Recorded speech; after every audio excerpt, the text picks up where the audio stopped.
Welcome back to another episode of Raise 'Em Up.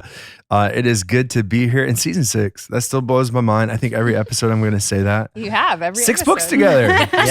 Six seasons of conversation about raising up the next generation, raising up those that we're working with. Loving the book because this connection to just if you're working with young people, period. But I'm assuming really good stuff for parents. I mean, fair? Big time. Yeah. Yes. Big time. Yeah. Right? And because this is what I found myself. This chapter 3 is all about innate needs.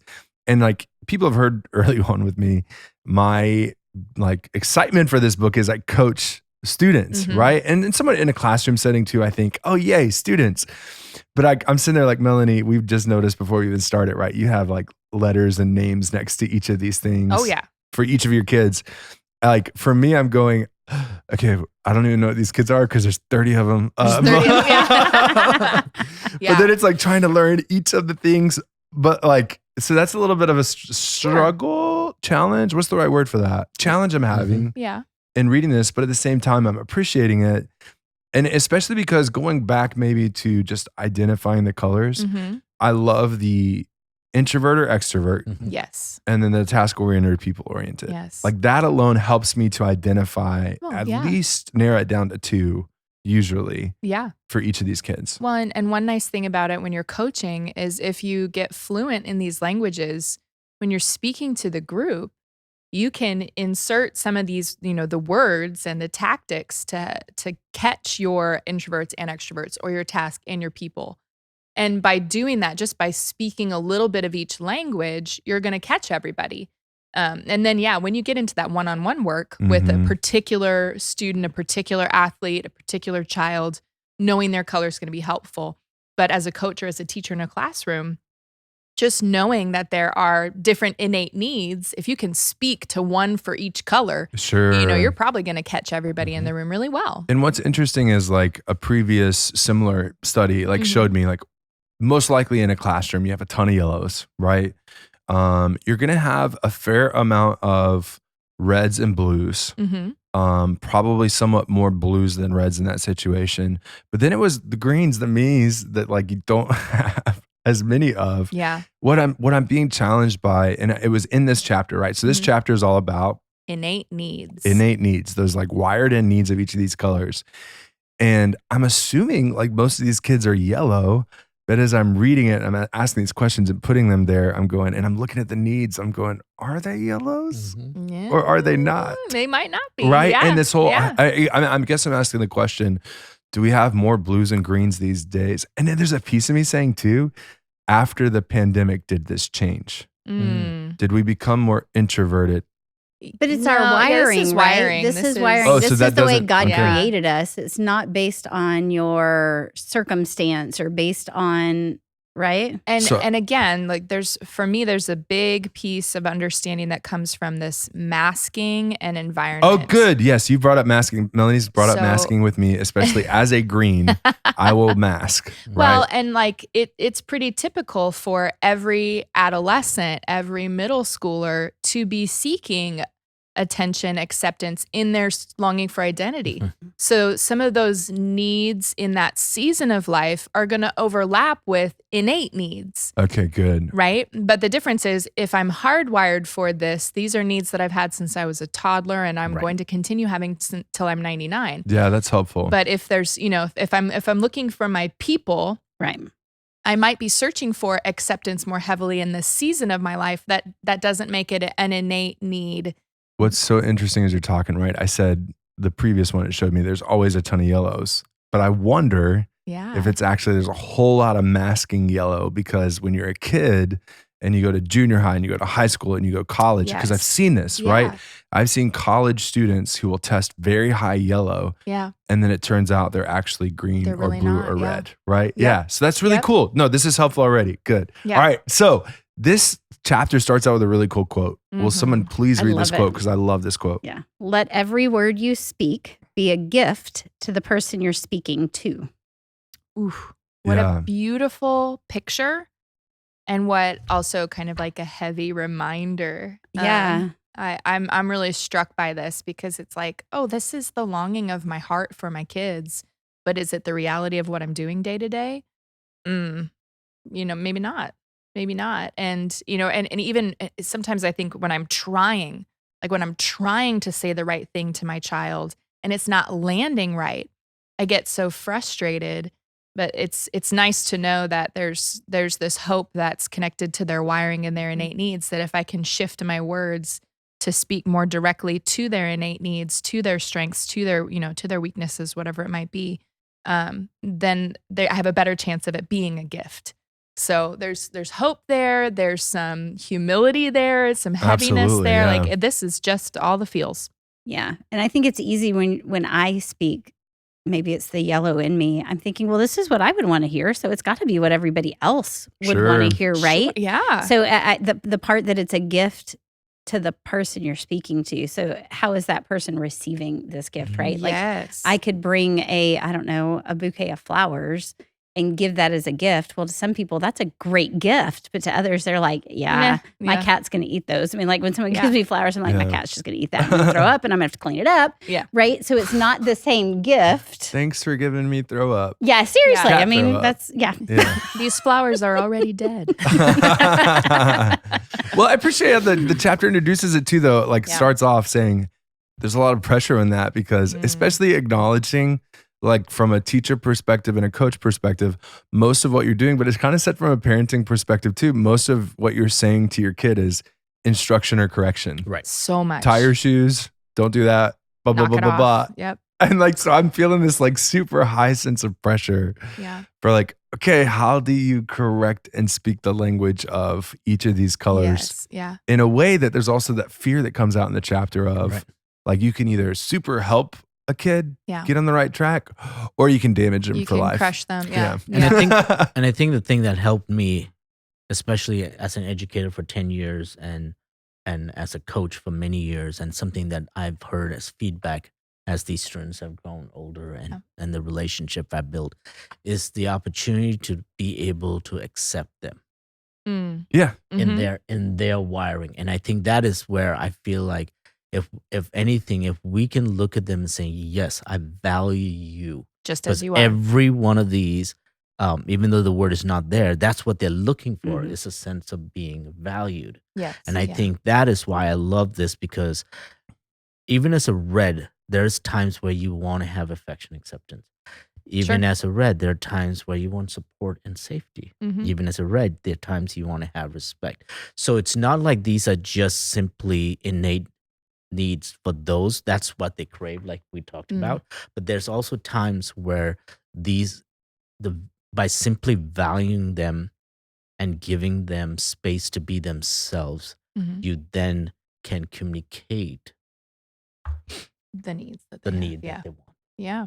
I think if what often happens is we flip it in our brain. We want to communicate first before valuing them. Yeah. We want to make that correction before saying, hey, I see you. Right? Yeah. And what's so funny, Uma, as you're talking, I'm like, spoken like a true soccer coach, right? Because like, I think a part of my challenge right now, like a little setting up the time, but like I'm reading this book in football season when we have 31 players, right? Versus like, I think this is going to tremendously help me at in basketball when you season. have 10. And I just have like a dozen, you know, at the most. And so it's going to be like, but even as I was like reading through this, I'm going, okay, who are my running backs? Who are my linebackers? Like trying to narrow it down as much as I can, because that's my area that I'm supposed to be responsible for. That's what I was going to say. You don't coach. I mean, you do coach all 31, but aren't they? I don't know a lot about football, but they're divided kind of into their groupings based on the position they play, right? Yeah, but it's funny because like it's I mean, when you see as a whole, and this is not going to be a secret to any of our football parents that listen to this, we're struggling a little bit this season.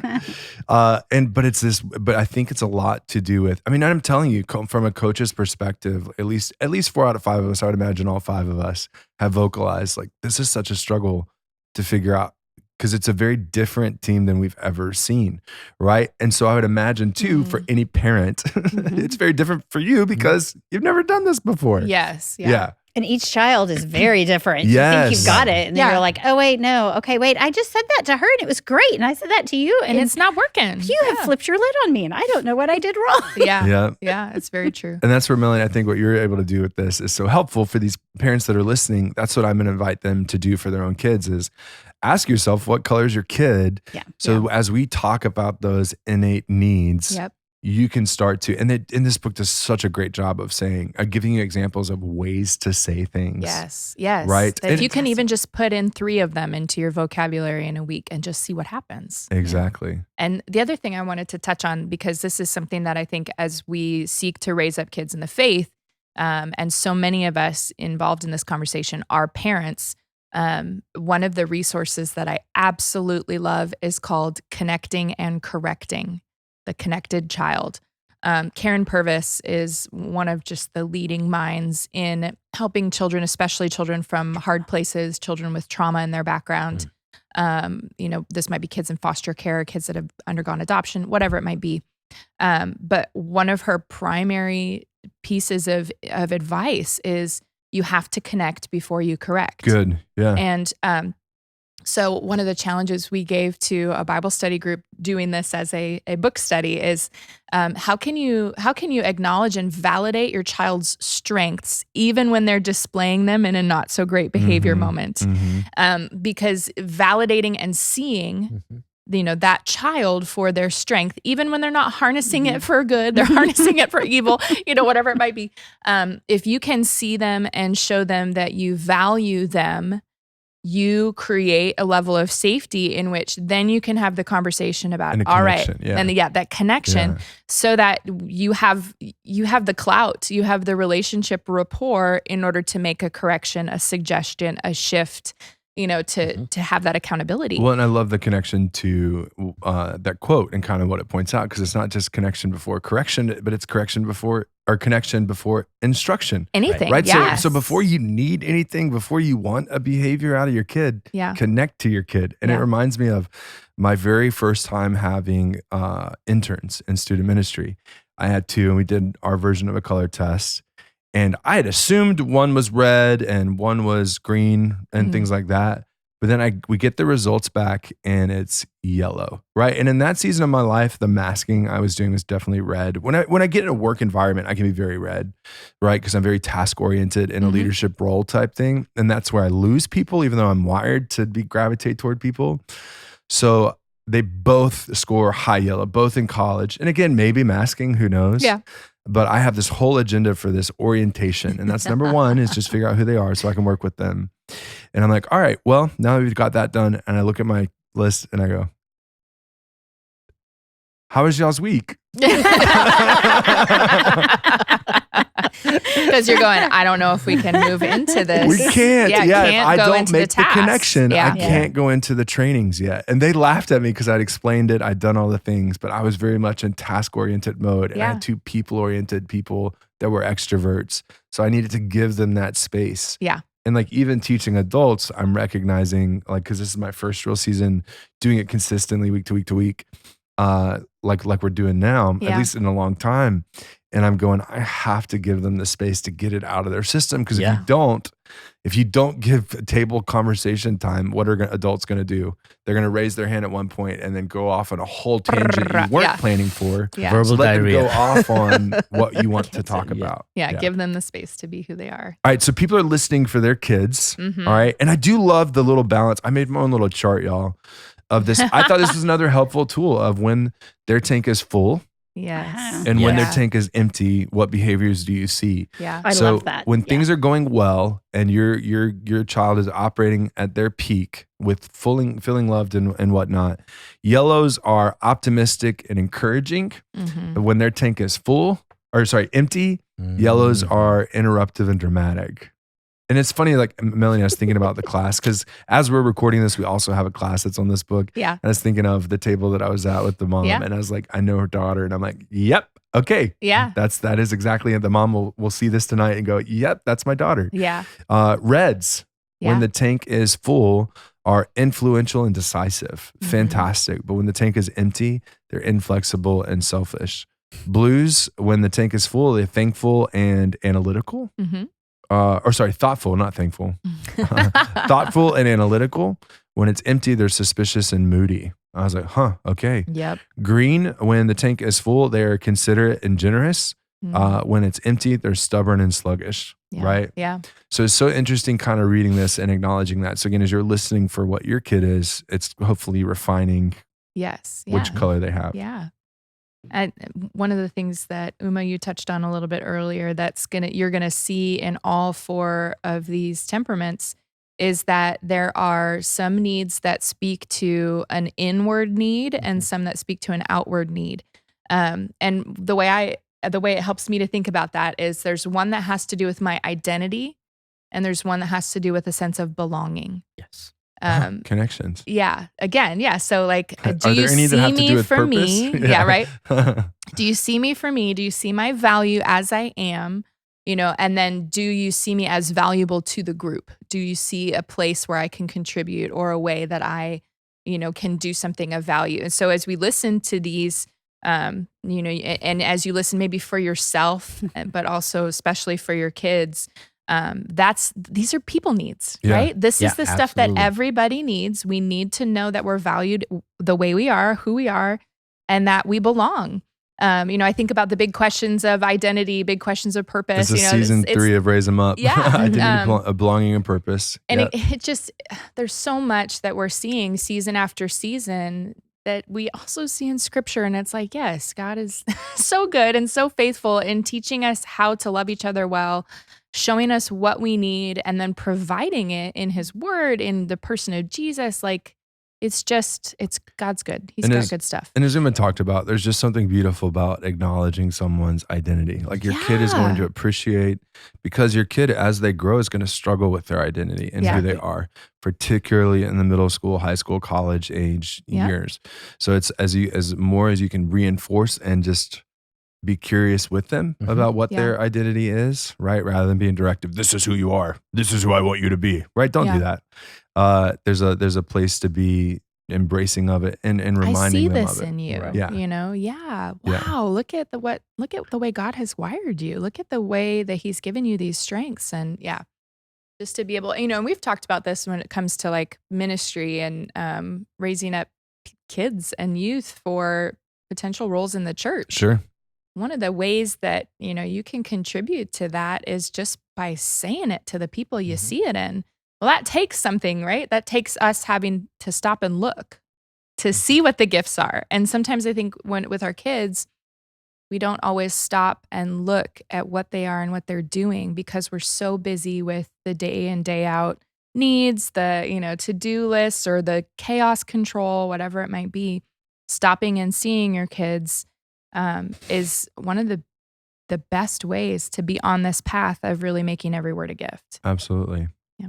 I think one of the examples that I've observed this play out, right, is I'm thinking of one gentleman with us during work camp who, by his nature, has this propensity to annoy people and get under people's skin. Not that he's intentional about it, but there's a certain wiring about him.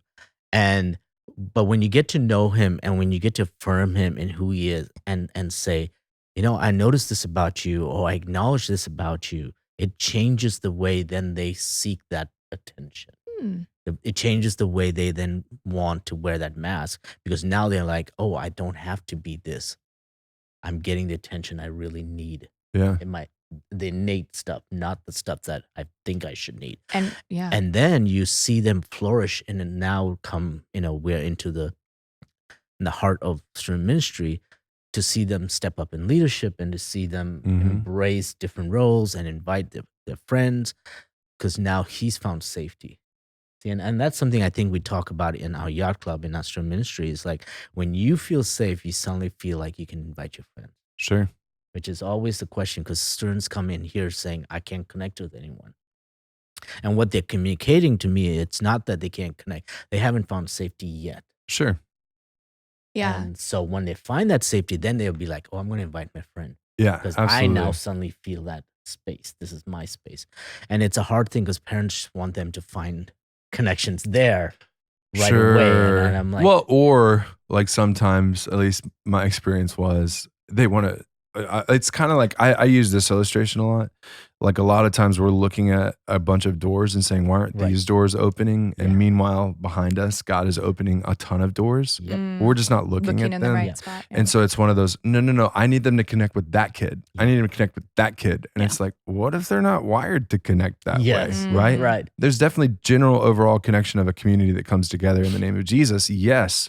But as far as I can't make kids best friends with each other, like I don't have that power. Yeah. Yes. Yeah. One of the things that we're going to get into in the next chapter is the signals that your kids can give when their tank is empty. Yeah. And so, some of the behaviors that you might see, and we would just characterize as misbehavior or, distraction and stuff. We'll get into that next chapter. But really those are signs of this empty tank. Yeah. And so it's interesting the odd ways that each temperament will respond when they aren't getting what they need. They actually tend to push away what we want to be filling them up with.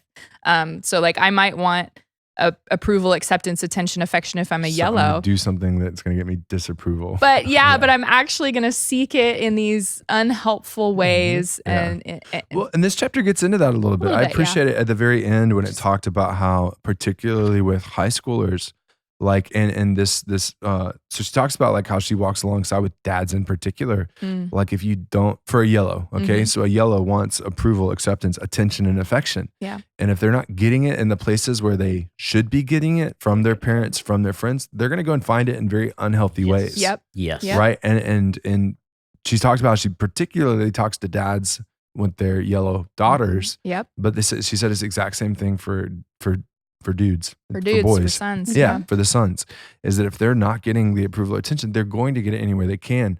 So rather than letting the world give them the attention the world would like to feed into them, give them the intention that God always designed for them. Yeah. Yeah. Because everybody wants their tank full, right? Yes. Nobody likes to be walking around on empty. When our tanks are full, we're living in our strengths, right? When you look at the colors.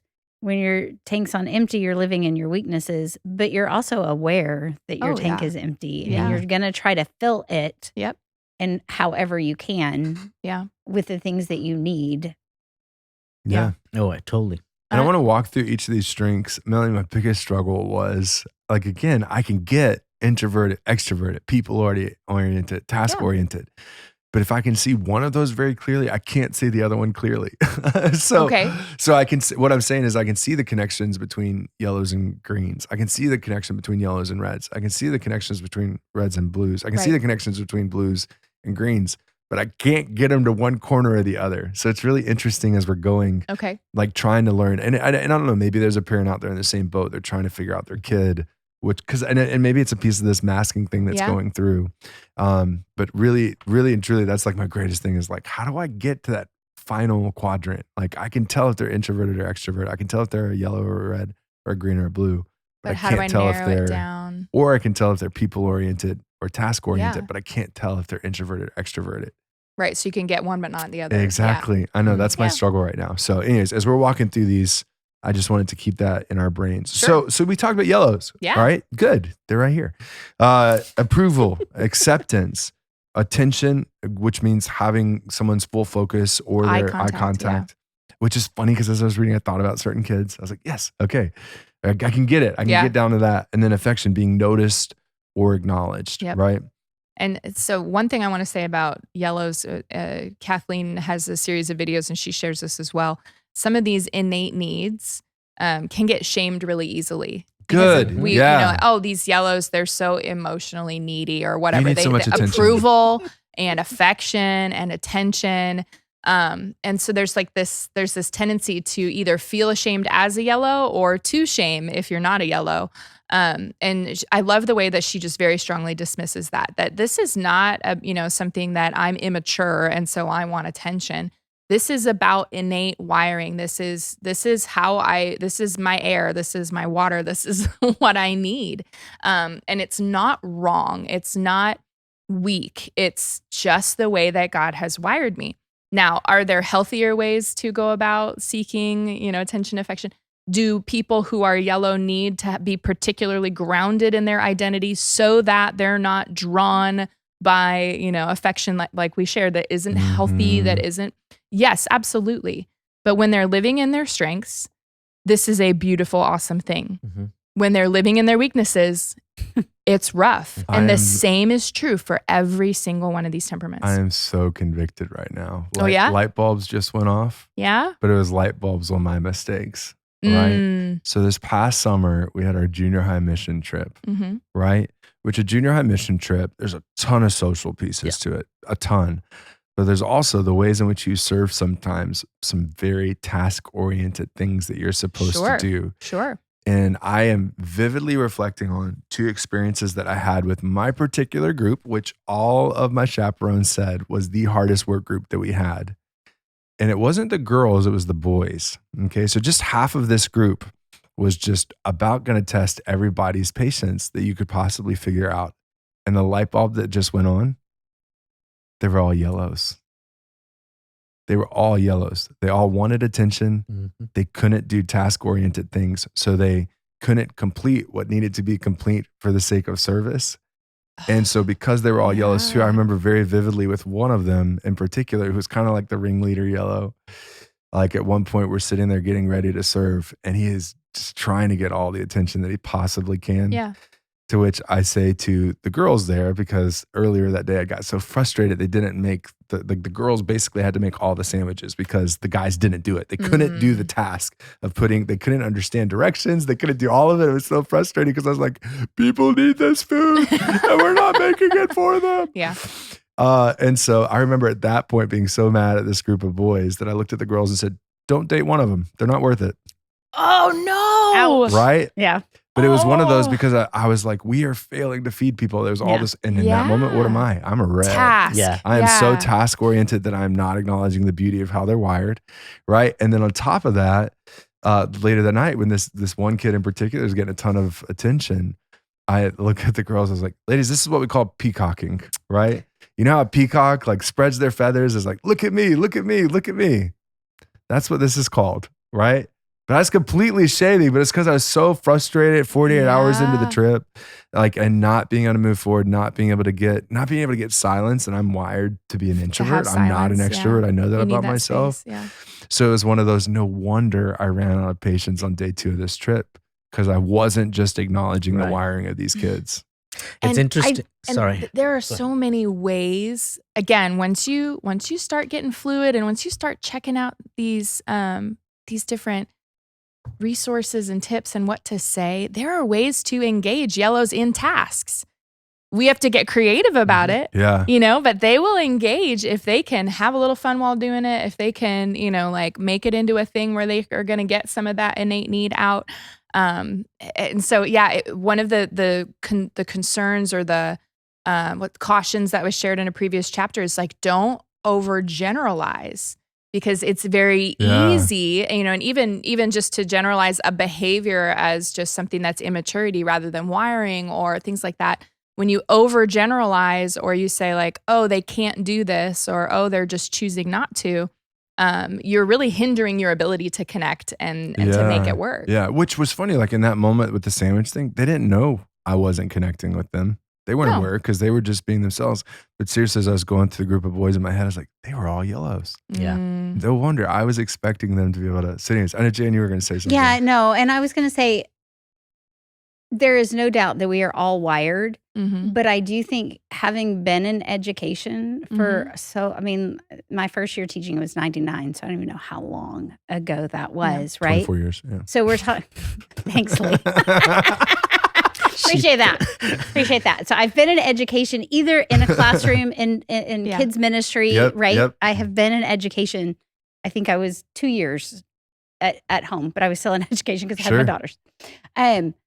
But I will say there is something, wiring hasn't changed, right? Yeah. Our kids' wiring is the same, but behaviors have. Yes. And I do think that yes, us acknowledging that our kids are all created differently and we do need to fill their tanks and we do need to do those things. I think we also have to acknowledge too that there is some reason, I don't know why, but the and I don't want to use the word respect, but just that attention to authority. And even as a yellow, right, who wants to be social and that kind of thing, when an authority figure asks you to do something, I'm seeing more and more of, we don't listen to that at all. Yeah. Even sometimes when you've tried to build those relationships and things like that, and you're pulling out every trick in your bag, there is still, for some reason, and like you said, cultural, probably. There is this kind of switch from, and not that all kids need to sit and listen. I have never, ever been that kind of educator, right? But there is this lack of attention to authority, kind of thing. And I don't know why, and I don't know how. And I do think for sure, us learning that our kids all need different things and to redirect behaviors. We don't do it the same for every child. Yeah.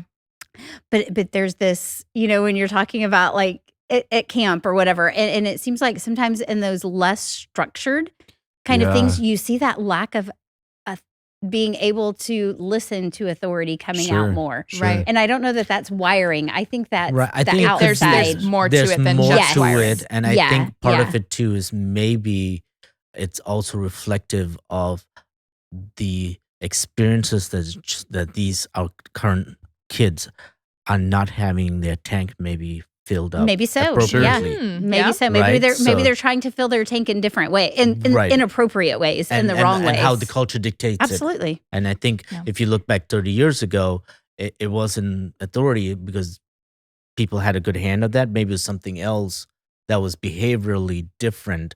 And maybe if we talk to our parents, they're like, that generation, kids did something. I don't know. But I do agree to your point. I think the respect to authority is far more worse now. And I've been in education as long as you have. Yeah. And I've definitely sensed it. And I think there's a lot of ways. I don't want to get into a rabbit trail, but I do want to go back to something that Lee shared and his experience, because there was a situation, and I'll use work camp, where a young man who is very red, very task-oriented.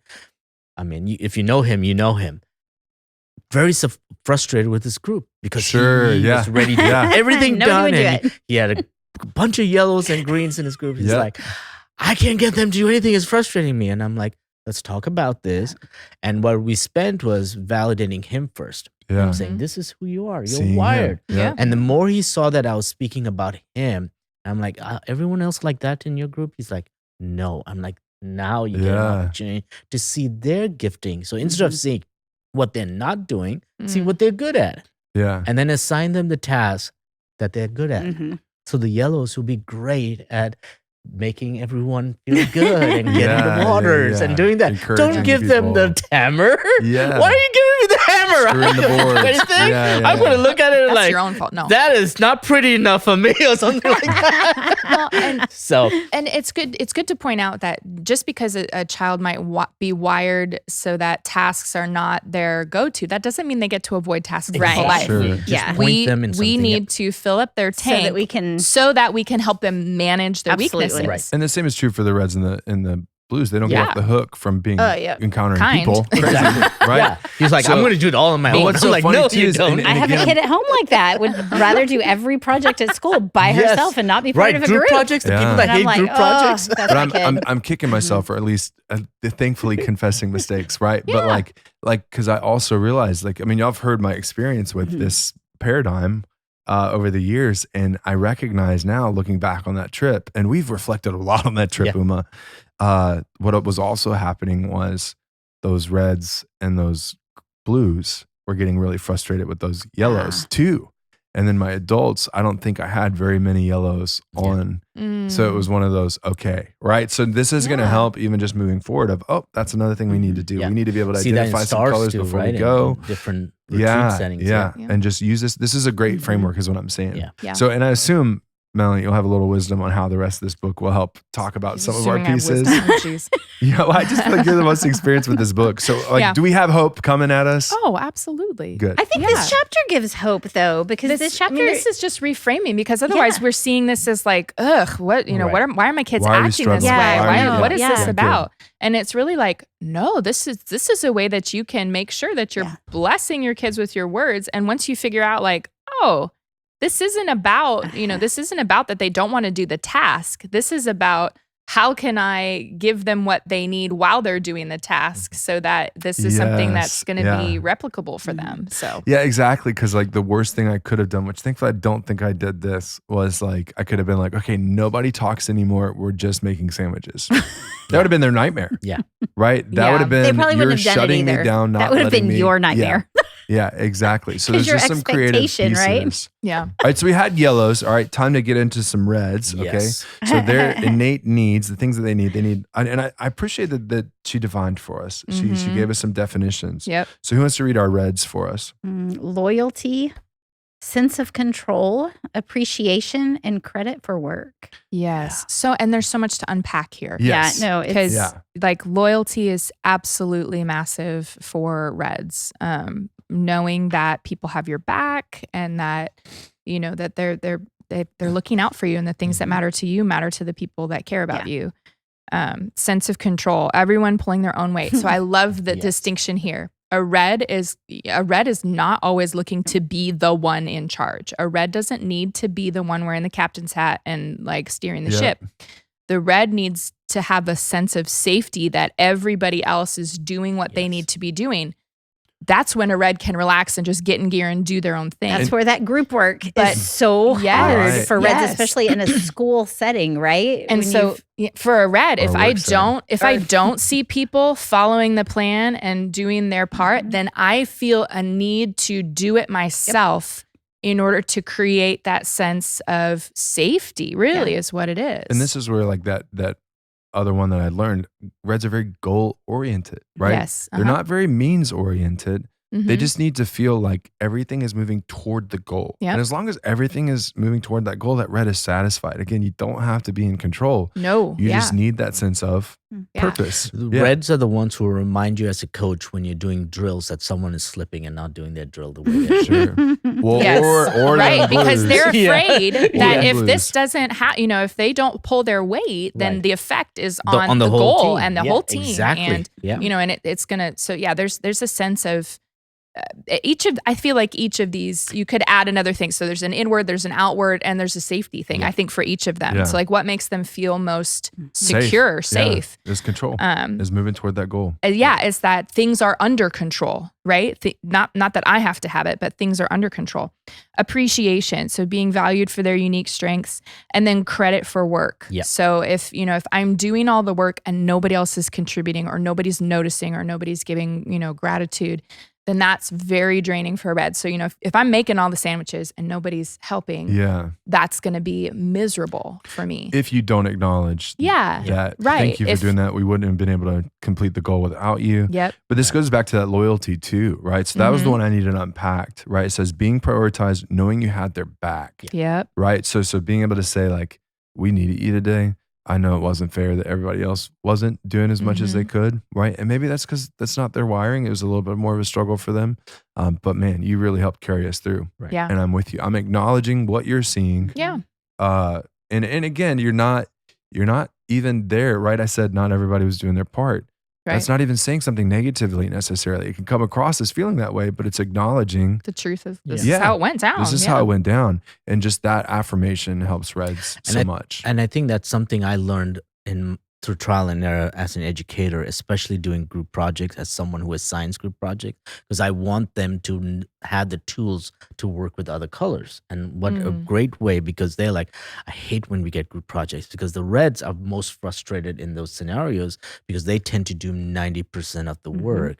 And especially if the group, they know they're not going to have equal contribution. Exactly. And so then there becomes this desire for righteous, like I did all the work, so I should get the credit. And so when it came time to assigning grades, then I would challenge the red, but also the group to say, what is one area that your teammate can do or your group member can do that fits their wiring, that fits their gift? Yeah. So maybe they're the one who's going to present. So yes, they may not have written the 10 slides, you put all the work, but you are terrified to go and stand up there and speak. This person is going to present. That way there was equity in the group project. Sure, as opposed to saying, this is my project and they just went and spoke it. Instead, what I did is highlight each person's strength and said, now live out your strength. Good. And then we can talk about how we can grade this because it's a group project. Yeah. And so I think as parents, that becomes useful is when you look at your child, you can highlight what their strengths are, even in a task if they have chores, because the yellows don't want to do chores. Okay. So how do you highlight their strengths and then find a way to make that chore or that desired behavior fit into How can you make this? I found reds are the ones that need the most coaching to understand others' strengths. Yes. Yeah. Because between them and blues, that's going to be your most critical. But like the red, and it's that task orientedness, right? Yeah. But the reds They're are the not ones seeing that the people. appreciate that bigger picture a little bit, Yeah. appreciate understanding the fullness of what all is happening that help it. And I think too, it's similar to the blues would be my guess, right?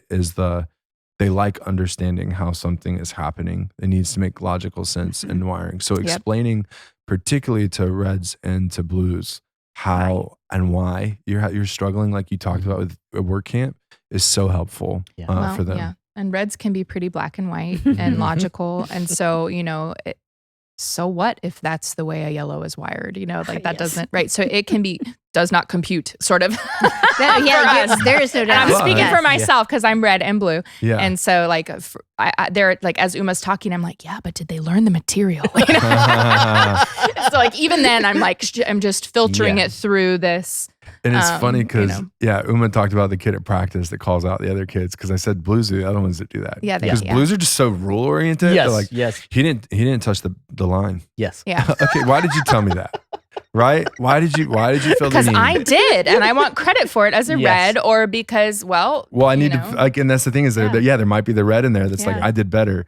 Like I even had we just had a game last night, and it doesn't feel like loyalty. You to could verbally hear one of our red kids yelling at very likely a green, right? For completely not doing something. But the problem was the red also didn't do something. So do not tell a red that they did not do something. Well, I did. So I don't know if I messed up last night too. I have one of those at home, and you do. There is no doubt. My right gut or wrong, reaction, yes or no, and this book will tell us whether or not. Well, it'll tell me I was wrong, but like my gut reaction was, you don't get to call someone out when you did the exact same thing. Oh, for sure, yeah. Like, and that was the red in me though. Like you don't get to do that. Like that's not fair to him. There's a sense of again the loyalty, credit for like all of this. When you look at the picture, it's like, oh yeah, this is why this is happening. Right. Because I don't feel like you have my back when we're supposed to be on the same team and I'm doing the most work. Yeah, and the better way to do it would have been like, hey, I'm acknowledging, you saw something and things like that, but I need you to also recognize, like, in order to have some credit, you got to pull your weight too. Like, you missed the exact same block. If you can tell me that you did it and they didn't, then they didn't. Man. As a red, do you find them? So I'm not red, so I'm asking. Sure. Do you find students and young ones? Because I think I can answer this, but in your experience, are they more argumentative? Oh, yes. Reds and yellows. I chuckling because I have a red. She will argue with me. Right, for no reason. I'm like, everything. Yeah, why would you argue? Everything. Because I need to know that you know what you're It's talking funny that about. somebody, I don't know who just said it, but somebody said reds and yellows, and I'm like, reds and blues. Like, I have the blues get to more. Yeah. And here's what I'm thinking with reds and yellows. It's the external processing. Yes. So a yellow needs to talk it out, and so that can come off as arguing. Good. Yes. A blue, if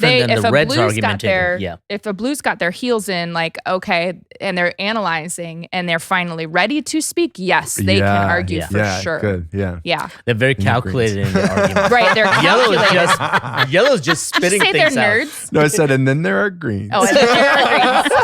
And then there are greens who will just dig their heels in and say nothing. Well, that's the thing though, is like, because they don't feel like they need to say something. Yeah. And that's the weird, like having the red and green wiring on Christmas over here. And I'm like, and it is like it's what it is. It's a leadership role is when my red comes out. Yeah. When I'm just part of a team, like my green is in full force.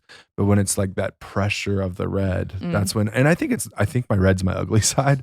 So like, and like, yeah. But I think No, I don't mean that, but like that's how I feel too. Because I feel like it seems like the villain sometimes. But reds get a bad rap, They do. right? Exactly. And it's not like I wish I was more like my red. There are things that I'm like, man. Life would be yellow. I'm like, Yeah. I need to do that. I need to stand up for, something that's- We more need than our reds. We strength, definitely right? need all Yeah. of these colors, 100%. But yeah, we typically do get a feel bad guilty rap. about I our feel reds. guilty about being red. I feel like I shouldn't be red. I feel like I'm hurtful Yeah. when I'm red, or that I'm unliked, or that I'm unkind. And So it's, if you have a it's red hard thing to child, be. they might likely feel the same thing. Yeah. I don't know that my Yes. kid feels guilty for being, but she is very, maybe she does, because we say at my house, she's got the biggest heart of anybody in our house, Yeah. right? And reds typically feels can. things Yes. more deeply Yes. Yeah. than the rest, like something that we would be like, oh, whatever, move on. Yeah. It's like It's if a it matters, very it deep- matters. Yes. Yes. Yeah. Yeah. Yeah. 100%. Maybe that was- and yeah. the thing about red, and I want to highlight this because I think loyalty, and I want to use this in the sense of loyalty. Red's loyalty runs deep. Oh yeah. Oh yeah. I mean, when I think about the Reds and their connections, and even in faith formation, when they latch on to that relationship with Jesus, it is deep. It's deep. Like I feel like yellow sometimes, we're like, oh yes, me and Jesus are tight today. Tomorrow we're like, okay, but Reds are like, I admire them because there is such conviction in their walk with Jesus. I want to rabbit hole on that But- at one point. Not now, but It would be fun to have a whole but episode if about they feel like that faith loyalty and the way has it's been displayed, yeah. broken. Yes. If something, Then it's hard to if there's get a them back. hurt, then that, it's super hard to bring them back. Exactly. in. yeah. Yeah. Yeah. Good. All right. We've got a lot of Sorry. yellow, a lot of red. Good. I can't even, blues. can't even talk about. But yeah, I do think that'd be fun to do. Like Yeah. talk about the faith piece. That'd be so much fun. Oh All my right. So goodness. blues though, their innate needs, safety, Yep. being able to trust their surroundings and relationships, sensitivity, which means being understood, support, being offered or provided help, space and silence, having time to decompress, Yeah. process absolutely. or think. These are huge. Yeah. It was so interesting at the end of the chapter, right? How it unpacks like different things you can say. Or maybe it was in the, Melanie, I was such a good student. I went to the bonus and the back stuff. The Yeah. blue one was so interesting. Like there was a whole lot of offering help, a whole Yeah. lot of like, hey, that can wait. Hey, maybe you could do that later. Or do you want some help with this? Do you need some space right now? Yep. Like it's all stuff that I never really thought of for a blue, Mhm. you know? It was really, really interesting. And so just seeing like support and space and silence, those are two that and I'm assuming that's because of the introvertedness.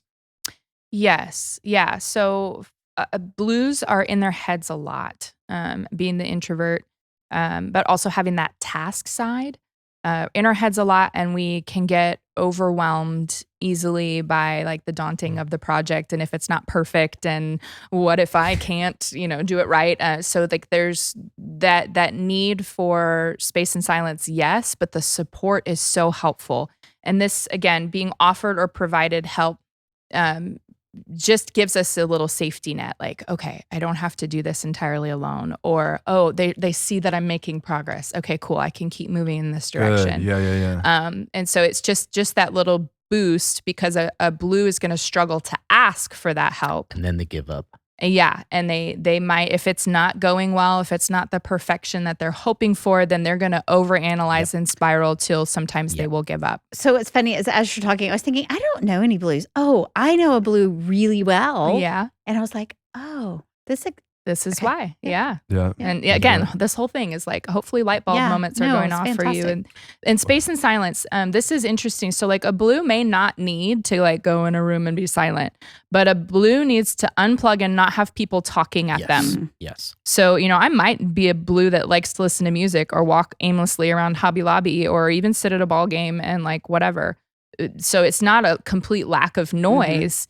It's a lack of people talking to me. Yeah. I need to have the room to let my brain do what it needs to do. And that's that very introverted side. Right. So I just found like on 218 and 219, and every color had this, but I feel like Yes. the blues, particularly because I feel like maybe I didn't understand blues, just had really great things to say when you're to fill that need of support. Mm-hmm. So, and again, this surprised me a little bit because I think some people could read these and be like, why would you baby your kid that way?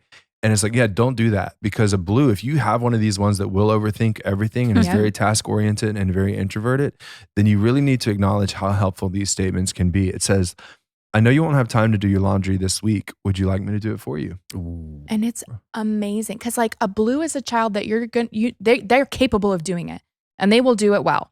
And, so like if laundry is something they typically do and you're like, well, I don't want to backslide and do their laundry for them and baby them. It's like, no, you're giving them a beautiful gift to focus on something that's high stress for them for that time, for that week. And so they can take something off their plate so that they can be at the fullness of their strength to do what they need to do. So this reminds me of a different chapter when we read where the mom's like cooking breakfast. Cooking breakfast every morning. What I thought about. It's very much like that. Yeah. Like, hey, I see what you're working on and I value what you're working on. I've got your back so that you don't feel so close to failure, or whatever it might be. Yeah. Like you can do this and you're going to have the time to do it the way you want to do it. Yeah. And I think like a red's going to be like, I can do it. Why would you ask me that? Right. A red might not be like, yeah. But I can see where blue and red's like, could cross some paths. Right. That task-oriented piece. Because Well, so other As I'm looking, statements, I'm like, I right? think my Would kids you be might. comfortable with me helping? I'm ready and willing, right? So that's that support piece. I'm ready and willing. Not, do you need help? Because that can be kind of a question that makes anybody go, No, I don't need help. What's wrong with me? Oh my why do you gosh, think I something- am failing. But would you be comfortable with me helping? While you're at rehearsal, are there any errands I can run for you? Is there anything I can do for you? Yep. We'll stay quiet so you can concentrate. Is there anything else you need? Love that. Right? Yeah. I can tell you need to concentrate right now. Is there anything else you need? And a blue, again, is an introvert who stays in their head more freely than saying, here's what I need. Right. And so they won't vocalize what they actually need. Right. And they might not even be but at they're that point. super right? appreciative when something happens. Oh, Speaking gosh, to yes. someone who's married to a blue, if I do dinner, it like makes my wife's entire week. It's just one it's simple so act. nice. And I didn't even realize early in my marriage, I'm like, what? But now it's like, it's a gift. It's a gift because it's 17 decisions I don't have to make. Yeah. Yeah. So And I can have found focus that my mental in the energy blues. elsewhere. We work with a lot of blues, and like I have found, like in a work related setting, they're happy to make decisions, but when it comes to the personal life and just Please don't blanket ask me things, to make- don't yeah. ask. And greens, we can be the same way. So there's I think maybe the introverted side of things versus the reds, like give me a decision every single time. I will make it for you. Right. Yeah. It's so interesting. The final one here today, and again, I read this going, some people could hear this as like, why would you do that? But it's an effort of support. I know today was exhausting. I have a warm bath ready for you. You want to go relax? Or I can even think of like your kid gets home from practice and they're thinking of all the things and just having like a towel ready for them. Yep. Right. So they don't have to think about where to find all their stuff or whatever. Like just making it to where it's easier for them to navigate when they get home and setting up systems in place and things like that. The space and silence side, again, this was just so enlightening for me, even though I'm surrounded by blues. Your brother and I will go play outside so you can have some peace and quiet. Right. We know you're introverted. Nice.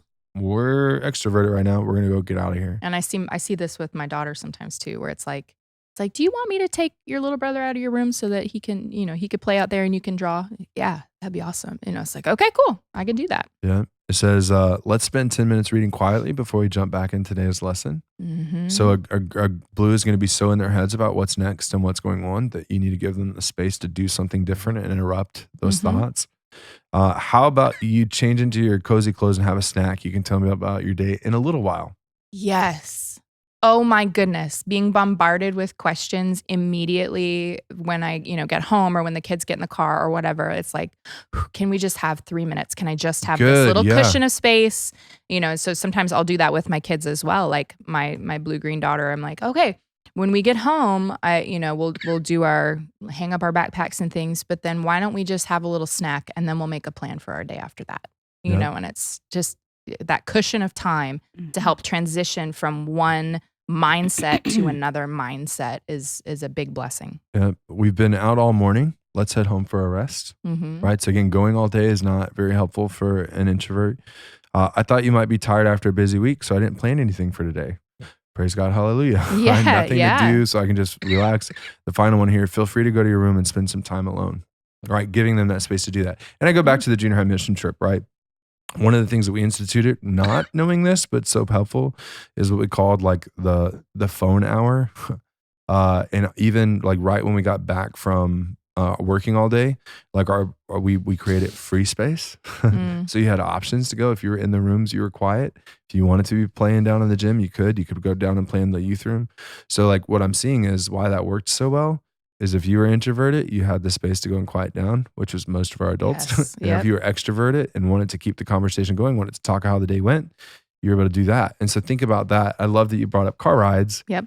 Because like, especially the most common thing you get is, I always ask my kid how it went. And they're like, good. Right. And Think about the timing. Yeah, it might be. If they're introverted, it might be like, hey, every time I get, you just came from school. School can be really overwhelming. So at dinner, we'll talk about how today went. Yep. And maybe give them the quiet car ride home. Yeah. Right. I know people get so weirded out by quiet car rides, but those yellows. Oh, as a yellow, it's the hardest thing. Yes. When I pick up my red, who I'm now thinking is probably blue too. Red, blue. We don't talk on the way home from school. The music's on. She puts on the music, and if there's something that has happened that she needs to vent about, then she'll talk. If somebody has done something that has crossed this line or whatever, then I just listen. And I know that is not the time for me to give suggestions or I am just supposed to listen. Sure. Yeah. There you go. So many. But the majority of the time we're listening. I think one thing I want to add in all of this conversation too is to understand you also have your temperament as a parent. In all of this. And so as you are parenting your child, understand too, is your tank filled at that moment? Or is your tank empty? Because it changes the way then you approach. Wanting my kid to fill it. Changes your ability to fill your function kid's tank. as a parent too. So give yourself grace. And then know that you too, if you're especially a blue or red and you have a yellow child or something opposite of you, understand that about yourself. Yeah. Because otherwise you're going to find yourself at odds with your child simply because you're not communicating the same language. And even if you can just put a name on it, like I'm feeling very angry right now. And it's because I had an incident with my kids or something, and I realized that there was no appreciation for the hard work I had done. Sure. Oh, that's why I'm so angry, because it really touched one of my innate needs. Okay, I can put a label on that. I understand my emotion, and then I can also separate it from my kid's intent and their ability. And like, is it their responsibility to fill up my tank? No. Yeah. Is that something I want to teach them to be able to do well for everyone? Yeah, sure. But it's not on them. It's just the fact that it struck my innate need nerve.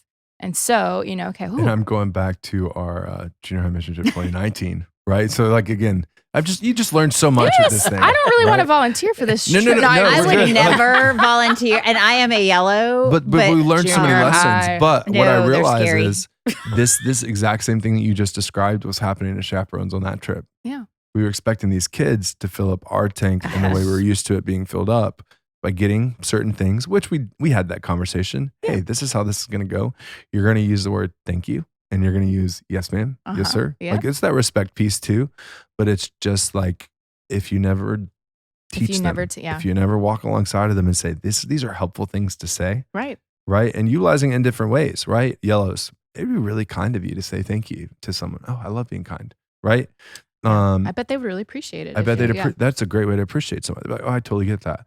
A red, like, hey, if you want things to go well. That's right. Yeah. Like if you want to, you're going to need to say thank you and yes sir, yes ma'am. Look at all the work that they did. What do we, how would. Right. And for a blue, yeah. That's just how this works, right? When someone does something for you, you say thank you. And when talking with adults, it's yes sir, yes ma'am. All right, good.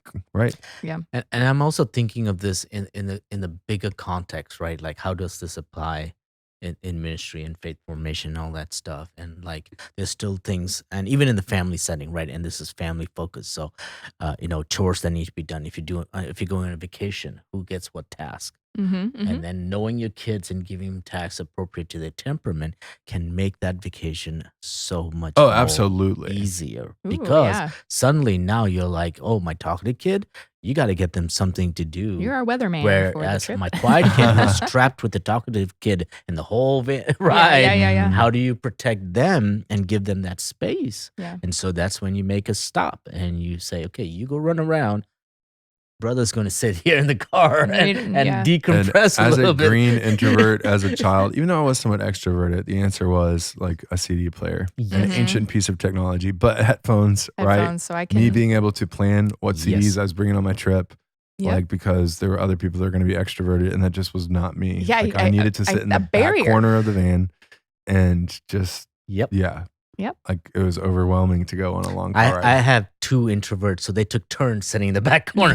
They each would say, okay, I got it for the first, like, whatever leg. You get it for the second leg. So. Yeah. Yep. All right, we get to hit our greens. This is our last stop, right? So our needs, harmony, everyone getting along, everything going smoothly, feeling of worth, being valued for their unique strengths, lack of stress, an absence of conflict or combative words, and respect, being asked for their thoughts and opinions. So what's so interesting is like I'm learning my mask is definitely red. Like so in a work environment, I'm 100% red, but when I'm in a social setting, I'm 100% green. Yeah. But like, and I think it bleeds. I think my green definitely bleeds into work, but there's that again, burden of leadership, for lack of a better word, that like brings out the red in me reading these needs. Yeah. But these are definitely because in a work environment, I embrace like when there's conflict. Good, we get to work through this, and so my green is wanting to harmonize. Oh, sure. But my red is like the goal is harmony.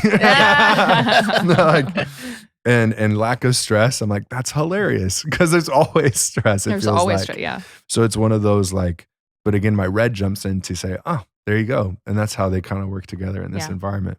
Yeah. Anything y'all saw with our greens? I feel like we haven't talked about them a whole lot. I want to give them the space they need. And that's a piece like you might be tempted to overlook your greens. Yes. And they do have needs. Yeah. One of the most interesting ones is this respect. And it's defined here as being asked for their thoughts and opinions.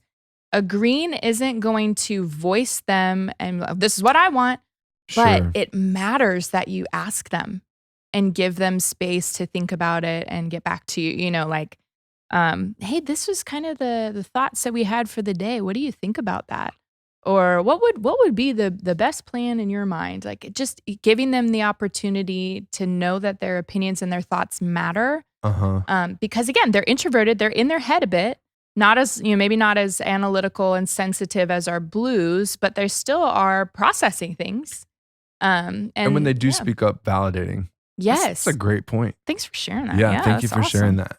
Right, to give them that like kind of strength or encouragement to keep on offering their opinion because they're not going to do it naturally. Well, and like a lot of times you will see your greens give for the sake of harmony. And so they're going to feel, in their attempt for harmony and their attempt for a lack of stress, they're going to give. And it's going to leave them depleted of this need of being heard and respected. And so, you know, they might be trying to fill one part of their tank by pulling, you know, out of another. And so then it's just like you're not going to get the fullness of a green in their strengths if they don't ever feel heard. Well, and I think that's when that selfishness comes in, right? Because there's this take from them because they're very willing to do tasks. Yeah. But that when you don't acknowledge, right? Yeah. That they've contributed, when you don't give them that's when that selfishness, and I'm thinking about my child who is a green, which was surprising for you guys. Yeah. But I absolutely see this. Now, I do see some yellow in her too. Sure. But for sure, this green, I'm like, when I think about her as especially younger, right? In preschool and elementary age, I'm like, oh yeah, this is totally her. And even now, you know, she's adultish age. I don't want to call her an adult yet. But you can see when those needs are not met, and that tank is empty. I'm like, I see that. Well, so, and there's that part of listening, of asking opinions, and then there's the I like the harmony piece a little bit too, and things that you can do. Like when you are probably going to notice you're in conflict with your child, with your green, and that child needs you to acknowledge it. Hey, I'm recognizing that wasn't so good. What do you think about it? They're not going to probably be the one to jump up. Like my red is going to let me know there's a conflict. Right. My green is going to internalize it. Yeah. And hold it close. So I have to acknowledge, right? And when there are times of conflict, buckle up. Like not with your kid, but maybe there's other conflict in the house. Yeah. Don't put it around the green. Yeah. Because that's going to weigh on the green for a long time. Yeah. I think a good tool is right here where it says when the magic happens. It's fantastic because it gives you, if you are a yellow, how do you interact with such these? great resources. So now this gives you tips as a yellow how to interact with your red kid and your green kid, which is super helpful because I'm like, tone down your enthusiasm. I'm like, I have learned that the hard way. Right? So yeah. Like my family always makes fun of me that like I come on too strong. Yep. Why are you always so happy? Greens, and it talks about their yellows have loud strengths and loud weaknesses. What does it say for greens? Was it deep? No, deep's blue. Deep's blue. Powerful is red. I can't remember what the green one is. Good old forgetful greens. Shoot. Well, but that's that's I talk about my child having ended up at a parochial school, right? Mm-hmm. And knowing her temperament, the reason that we ended up here at Trinity at all was because of my green child, because I knew Peaceful. Yeah, this child is going to get lost in the hustle and bustle of busyness. Yeah. Right? And I wanted a smaller place for her, because even in smaller things, which I thought were small, to her were not. Or huge. Yeah, she would that's that sit feeling of and worth watch, piece. right? Yeah. And it wasn't that she wasn't paying attention to what was going on. She was just kind of sitting back and watching. Right. Yeah. And I was And like, then there's a sense of loyalty from that, knowing your daughter, right? Because I didn't have a freshman and sophomore year, but I kept recognizing her. And when I said, "Do you want to be my TA?" she just was like, Lit up. because Right. she would never have come to you and asked, but the fact that you acknowledged her, Seen, is huge. Absolutely. I think about my daughter, and when her tank is not full, when she's on empty, suddenly this harmonious, peace-loving girl is sometimes mumbling under her breath and just, so she's not going to be quite as loud about it as a yellow might be when they're feeling empty, but she's going to let you know, and she's going to dig those heels in. And it's almost like what she's lacking, that's what she's going to show you. She's lacking respect, she's going to show you a lack of respect. She's, lacking a feeling of worth, she's going to show you, so it's a very interesting, and it's so surprising when you see it in greens that it's like, this is defiance. This is, Where did this that is come like, from? whoa. But really it's, they're so good at hiding what they need and going with the flow that when they do get to a point where they show you that their tank is empty, you better pay attention, because that means that their needs, like that they've been on empty and it's probably for been, a this while. was going to say, it's been empty for a little while. Yeah. It's What's not, so funny This isn't a quick thing, if they're I'm thinking back to one of my summers as director and even my time here, and I've been told, I don't think I've ever seen you angry. And so you won't like me when I'm angry, and it's green, right? That's right. Even when I sometime recently I said, I feel like I completely lost my cool. And they said, you losing your cool is everyone else's calm. Yeah. Oh my gosh. Yeah. And I would say to you, I've only truly been angry maybe twice, like vividly to that tipping point of what just happened, maybe twice in my whole life. Yeah. And one was with a friend of mine who was working at camp, and she was a big red. And as soon as whatever happened, she immediately was opposite red and goes, "Hey, can we promise that I'm never going to make you angry again?" I was like, "That'd be great. Thank you." Yeah. Yeah. There's such a strength and solidness to greens that it really is. It's like they are pretty immovable. They're pretty unflappable, is a silly word, but I like that word. They're hard to get flustered, but when they get flustered, they can take a lot.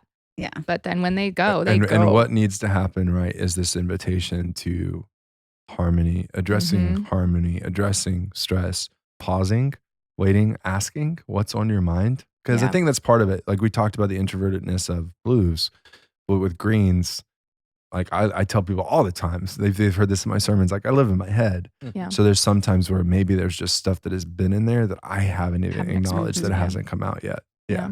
And it's not task oriented, usually it's people oriented, which is why I appreciate that graph so much, because you heard this, right? Yeah. Harmony, stress, just conversations. It wasn't about tasks. Yeah. It wasn't about different things like that, but just the relationship is so key. And your greens are kind of sponges in that way too, that they absorb everyone what's going on around. Yeah. So even if you don't have a problem with your green, if it's a problem between a parent and a sibling or something else going on, their stress level is impacted by any of the surrounding stress, which is why, we say give them opportunities for space and silence or, that kind of stuff. But just knowing like there may be stuff going on at school that's highly stressful or, in a particular environment that they're dragging around, but you don't know it. Right. And it's in there. So again, like those check-ins and that respect and asking for their opinion and input is going to be good just to keep a temperature check on where they're at, because you won't always see. And the combative words, that's one that my daughter will hang on to words. And so when somebody says something, like I think we had to stop using the word sassy. Ooh. Because she was just like so hurt by that, like, because I was trying not to say like you're being rude, so I picked a word that I thought was more benign. This one's not going to hurt as bad. And that didn't matter. It was like to her, it was stress inducing. And so it was like, okay, well, all right, I need to figure out a way to talk to you so that you're not seeing this as combat, you're not seeing this as battle. And so the choice of words was also very important for agreeing to make sure that stress level and that harmony and that connection is maintained. Yeah. And then the negative part, right? If you're not filling their tank with the good stuff, so I kind of laugh at my two girls and I'm like, yeah, this one's going to cause more direct trouble. This one's can be the follower, right? That's going to kind of, in order to keep the peace, allow friends to dictate kind of things. They'll be with the group for sure. Be with the group, yeah. They won't emulate the actions. I'm learning more about her, even reading this, but also watching her in a completely different environment. That no, she's going to stay true to who she is. I don't have to worry about that following as much as I thought it would. She'll be there, but she won't emulate their behavior. Yeah, it's so fun. So, I think an interesting part of that chapter for me just like was when it said like the words matter, the things that get said as a kid. And I totally see that's true in some cases, but it was kind of funny. They used some illustrations like they won't remember the halftime speech of the championship game. And I was like, actually, they might. Yeah. I remember like third round of the playoffs, like pregame speech pretty well, right? You know what I mean? So like, and maybe it's that green in the moment, the harmony, the teamwork, all that stuff that pulled it out of me. But at the same time, it's true. The message of the chapter, like your words matter and what you say matters. And so I appreciate kind of where it closes. Like it said, page 45. Let's go back to what Florence Littauer said all those years ago. How do you make every word you speak a gift to the person speaking to? You consider your words in line to your child's needs. You ask your red child to put away her laundry, but you fill her need for credit for work by acknowledging the time it took. You recognize that your yellow child wants to feel included, so you invite him to tag along in your neighborhood walk. You still require your green child to mow the lawn, but you agree to let him do it Saturday afternoon after he's had the morning to chill. You consider that changing the plans will likely ruffle your blue child, so you tell her as soon as possible and show sensitivity for the fact that she feels frustrated. I love that. That next sentence, though, is my favorite. Say it. This way of communicating, choosing your words in light of the child in front of you, is more effective and efficient in the long run. You give the child what they are craving, and in return, they can actually hear you and obey. Good. Right? I was like, oh my gosh. It's not about giving in to your child, right? Nope. You're filling your kid's tank so that they can hear you. I particularly love, again, the blue insights were so helpful. Like that last one of like, if some plan changed, some big shift, tell your blue, acknowledge, oh, I know this must be really frustrating for you. How can we make this change work for you? And letting them know first. What would help you, Well, I'm excited for the next chapter because they're going to give us the warning signs. Good. Like my car, when it's time to fill my gas tank, because I always wait too long, I get the gas tank light. I want lights for my kids. That's so true. So I'm hoping that's what I'm going to get. You'll is a gas tank light. Well, maybe it'll help me to discover some of these colors in some of these kids. Yeah. And hopefully give me a little insights. Wish they all walked around with like a... If we all walked around with lights. Well, I mean, a color Next light. Week, wear your color. A gas tank, right? Do I have a green shirt? I don't even know if I have a green shirt. I don't think I have a got lots one. of blue. Let's go. Well, I hope folks have enjoyed our conversation today. I hope that this is just strengthening you, giving you a foundation, giving you a framework to work with when it comes to thinking about your child and the ways that you can use your words in particular to speak to their needs, to acknowledge, and to hopefully explain and give a little release, if you will, to what you've been experiencing if you've found it kind of difficult to communicate with your child. As always, please share the episode. Please like, subscribe, all that fun stuff. Please talk about it, continue the conversation. That's the best thing that you can do to support us. And we thank you so much for that. Just continue the conversation. And really and truly, if you just grow from this, that's thrilling to us. That's that the this win. has helped you out. So we will see you next time as we talk about Signals and those warning signs. Warning signals. Yeah. So excited. Thanks for listening.